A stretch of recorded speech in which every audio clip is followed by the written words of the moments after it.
छोटी सी लापरवाही की वजह से पूरा इसने ट्रांसमिशन को बर्बाद कर दिया होगा गाइस। देख लो ये इस तरह से पूरा बर्बाद हो चुका हुआ। अब खोलने के बाद मालूम चलेगा कि इसके अंदर क्या क्या चीज़ टूटा हुआ है। हेलो गाइस, मैं हूँ इंजीनियर और आप देख रहे हो कंप्लीट इंजीनियरिंग। तो गाइस वीडियो को स्टार्ट करने से पहले गाइस मैं आपको सबसे पहले जो ट्रैक्टर के साथ जो प्रॉब्लम हुआ गाइस उसको दिखाऊंगा गाइस। और ये प्रॉब्लम गाइस एक भारी नुकसान में तब्दील हो गया कि जो ऑपरेटर है गाइस इसने इस छोटी सी प्रॉब्लम को नज़रअंदाज किया, जिसकी वजह से गाइस ये पूरा चीज़ डैमेज हो गया गाइस। डिटेल्स आपको बताऊंगा कि ये प्रॉब्लम क्यों हुआ, इसे कैसे फिक्स करते हैं। तो गाइस तो ये प्रॉब्लम आपके साथ भी हो सकता है, तो इसलिए गाइस कस्टमर अवेयरनेस होना भी जरूरी है। इसलिए मैं आपको बोलता हूँ कि आप चैनल को सब्सक्राइब करो ताकि आपके पास ज़्यादा से ज़्यादा इन्फॉर्मेशन जा सके और आपके मशीन के साथ गाइस कोई बड़ा प्रॉब्लम ना हो। तो गाइस चलो वीडियो को शुरू करते हैं। तो आप देख पा रहे हो इसमें कितना भारी नुकसान हुआ है। ये ट्रांसमिशन हाउसिंग के अंदर देख पा रहे हो टूटा हुआ चीज़ इतना, ये पूरा पीटीओ का पार्ट्स है। लकली डिफरेंशियल तो बच चुका पर पीटीओ बहुत ही बैडली डैमेज हो चुका हुआ है। ये देख पा रहे हो ये टीन का पीस है। ये क्या होता है, ये गियर के ऊपर में लगा होता है, इसको एक्चुअली हम लोग शील्ड बोलते हैं। ये ऑयल इसके अंदर स्टे करता है, जब गियर टर्न होता है तो ऑयल को स्प्रेड करता है कि अच्छे से अच्छे लुब्रिकेशन हो सके। ये इसके बीच में होता है एक प्लास्टिक का पीस होता है। वो क्या हुआ, जब गर्म हुआ ट्रांसमिशन तो ये प्लास्टिक का चीज़ मेल्ट हुआ और ये टीन का पीस है वो गियर के बीच में जाकर ये फंस गया। तो गियर के बीच में फंसने से क्या हुआ, जो गियर का बीच का जो प्रेशर है वो बढ़ा और जो उसके अंदर सपोर्ट पे बहुत ज़्यादा स्ट्रेस हुआ, जिसकी वजह से क्या हुआ सपोर्ट भी आपका टूट चुका हुआ है। तो ये प्रॉब्लम हुआ एक्चुअल ट्रांसमिशन ओवरहीट होने की वजह से। तो ट्रांसमिशन क्यों ओवरहीट होता है, कैसे उसको फिक्स करते हैं, आगे वीडियो में सब कुछ मैं आपको डिटेल से बताने वाला हूँ। अब ये देख पा रहे हो ये इस तरह से इसका सपोर्ट है वो भी टूटा हुआ है। तो सब कुछ मैं आगे वीडियो में बताऊंगा। फटाफट मैं क्या करूँगा, अभी इसको डिसमेंटल कर लेता हूँ ताकि मुझे पता चले कौन कौन सा पार्ट्स मुझे ऑर्डर करना है। तो ये देख पा रहे हो ये सपोर्ट भी निकाला हमने और इसके अंदर का जितना भी बेरिंग है सब कुछ चेंज करना पड़ेगा, क्योंकि जितना बेरिंग है सब ओवरहीट हुआ है। चेंज नहीं करोगे तो फ्यूचर में हो सकता है आपके साथ सेम ये प्रॉब्लम हो सके। तो ये देख पा रहे हो ये टीन का पीस एक साइड का तो बच गया पर दूसरी साइड का टूट के ये गियर में फंस गया। तो ये प्लास्टिक का पीस है, ये देखो कितना बैडली ये मेल्ट हो चुका हो। ये अभी छोटा सा मेटल पीस बन चुका हुआ है मेल्ट होकर के। और ये क्लच आप दिखा रहा हूँ मैं आपको कि किस तरह से ये क्लच कितना बुरा ये बेंड हुआ हुआ है, कितना बुरा ये स्लिप हुआ हुआ है। तो इसके पीछे का क्या रीज़न है चलो मैं वीडियो में आगे चल के आपको बताता हूँ। तो कभी भी अगर ट्रांसमिशन ऑयल टेम्परेचर का लाइट आता है उसको नज़रअंदाज नहीं करना गाइस। मैकेनिक के पास जाओ, चेक कराओ क्या प्रॉब्लम है। मस्ट भी कोई ना कोई प्रॉब्लम होगा, अगर प्रॉब्लम नहीं है तो फिर लाइट आया क्यों, तो उसको चेक कराओ, वरना आपके मशीन के साथ भी ऐसे ही हो सकता है। तो प्लीज़ गाइस मैकेनिक के पास जाओ, चेक कराओ। आपने देख लिया प्रॉब्लम गाइस, सब कुछ आपने देख लिया और आपको पता चल गया होगा कि कितना छोटा सा मिस्टेक था। अगर काश ऑपरेटर ने उसी टाइम पे इस गाड़ी को रोक दिया होता गाइस तो मैच एक सिंपल सा transmission oil pressure pump change करना पड़ता गाइस और ये प्रॉब्लम सॉल्व हो जाता। लेकिन अभी पंप भी चेंज करना पड़ेगा और बाकी का जो पार्ट्स दिया गाइस उसको भी चेंज करना पड़ेगा। तो गाइस चलो मैं आपको बताता हूँ कि कैसे इस प्रॉब्लम को फिक्स करते हैं और दोबारा इस फ्यूचर में इस तरह का प्रॉब्लम कभी आपके साथ में आए तो आप भी सतर्क रहना। गाइस जो प्रॉब्लम का शुरुआत हुआ गाइस, शुरुआत इस वाले वार्निंग लाइट्स होगा। ये देख रहे हो जो एरो का निशान है, जो गियर का सिंबल बना होगा, ये एक्चुअली दिया होता है गाइस ट्रांसमिशन ऑयल प्रेशर के लिए। तो गाइस ये प्रॉब्लम हुआ क्या कि जो ट्रांसमिशन ऑयल पंप है गाइस उसका प्रेशर लूज होने लगा, ट्रांसमिशन ऑयल पंप फेल होने लगा, जिसका क्या होता था गाइस ये कभी कभी आपका जो प्रेशर है गाइस वो ड्रॉप होने लगता था।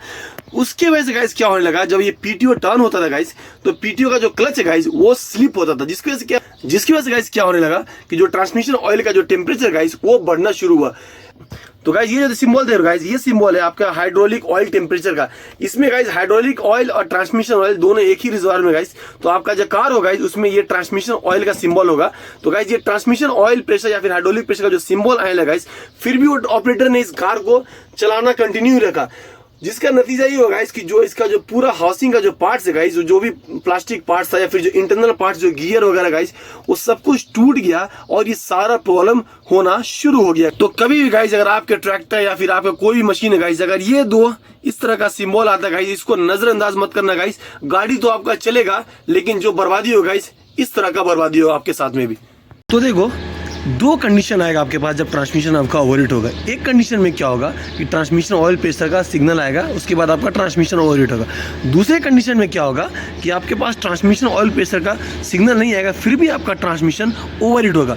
तो चलो मैं आपको बताता हूँ कि अगर बगैर ट्रांसमिशन ऑयल प्रेशर का ड्रॉप होने के बाद अगर आपका ट्रांसमिशन ओवरहीट होता है तो उस कंडीशन में आपको क्या करना है। देखो उस कंडीशन में क्या करना है, सबसे पहले आपको क्या करना है, आपके ट्रांसमिशन ऑयल कूलर को चेक करना है कि आपका ट्रांसमिशन ऑयल कूलर सही है या फिर नहीं। तो जब भी कोई ट्रांसमिशन होता है इसमें दो तरह का ऑयल कूलर होता है। पहला इस तरह का होगा आपका वाटर कूल्ड ऑयल कूलर और दूसरा आपका होगा एयर कूल्ड ऑयल कूलर। आपका एयर कूल्ड ऑयल कूलर कुछ इस तरह का होगा, सेम रेडिएटर की तरह होगा। तो चलो सबसे पहले मैं बात करता हूँ वाटर कूल्ड ऑयल कूलर के बारे में। देखो वाटर, अगर आपके ट्रांसमिशन में वाटर कूल्ड ऑयल कूलर है तो उसमें दो तरह का, देखते हो ये दो ऑयल का लाइन होता है और दो इस तरह का ये होता है आपका कूलेंट का लाइन। तो इसमें क्या होता है, ये कूलेंट की वजह से ये ऑयल को ठंडा करता है। उसके लिए क्या करना है, आपको पता करना है कि आपका जो मशीन है उसके लिए ट्रांसमिशन ऑयल कूलर के एक्स्ट्रा वाटर पंप दिया हुआ है या फिर नहीं।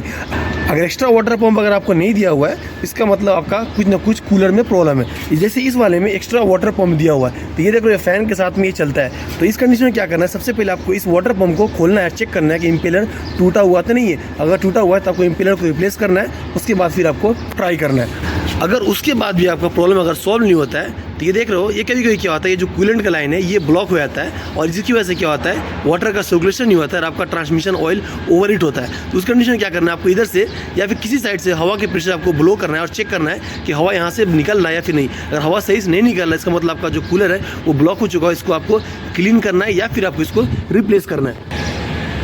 दूसरा आपका इस तरह का आपको मिलेगा एयर कूल्ड ऑयल कूलर। तो उस कंडीशन में क्या करना है आपको, ये कभी कभी क्या होता है, देख लो ये फिन्स ये ब्लॉक हो जाता है, जिसकी वजह से क्या होता है, हवा का सर्कुलेशन नहीं होता है और आपका ट्रांसमिशन ऑयल ओवरहीट होता है। तो उस कंडीशन में क्या करना है, अच्छे से आपको क्लीन करना है। क्लीन करने के बाद आपको चेक करना है कि आपका प्रॉब्लम सॉल्व होता है या फिर नहीं।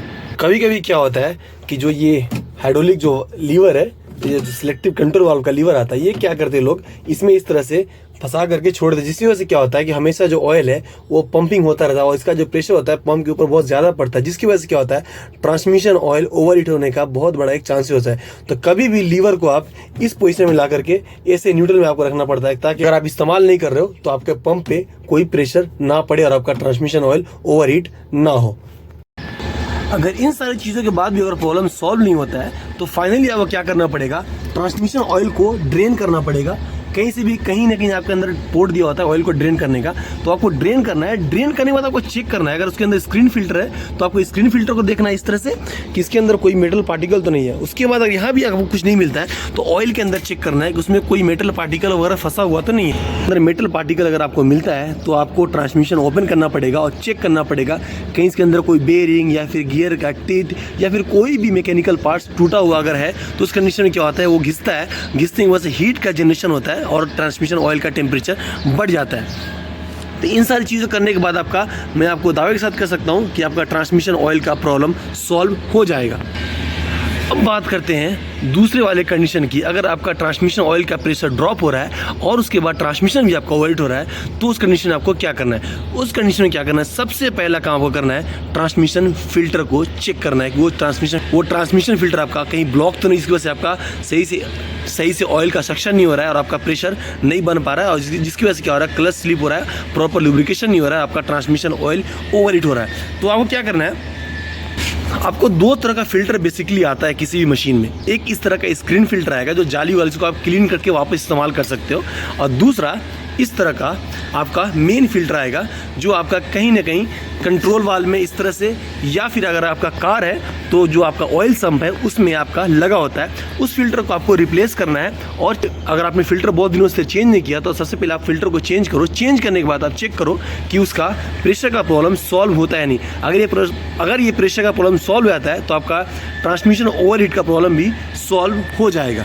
अगर प्रॉब्लम तब भी अगर सॉल्व नहीं होता है तो फाइनली आप अपने पंप का प्रेशर चेक करो। अगर प्रेशर फिर भी ड्रॉप है तो भाई ये ट्रांसमिशन ऑयल पंप आपको चेंज करना पड़ेगा। किसी तरह का हो सकता है, एक्सटर्नल हो सकता है, इंटरनल हो सकता है, किसी भी डिज़ाइन हो सकता है, लेकिन आपको उसको चेंज करना पड़ेगा, तभी जाके आपका प्रेशर का प्रॉब्लम भी सॉल्व होगा और ये टेम्परेचर का प्रॉब्लम भी सॉल्व होगा। और जिन लोगों को नहीं पता कि ट्रांसमिशन ऑयल प्रेशर का प्रॉब्लम किस तरह से फिक्स करते हैं, तो मैंने इस पर एक कंप्लीट वीडियो बनाया, बहुत डिटेल में वीडियो बनाया, आप उसे जाकर के चेकआउट करें। मैं डिस्क्रिप्शन में इसका लिंक डाल दूंगा। इसलिए मैं बोलता हूँ गाइस, प्लीज़ चैनल को सब्सक्राइब करो ताकि आपके पास ज़्यादा से ज़्यादा इन्फॉर्मेशन जा सके। चलो मिलते हैं नेक्स्ट वीडियो में।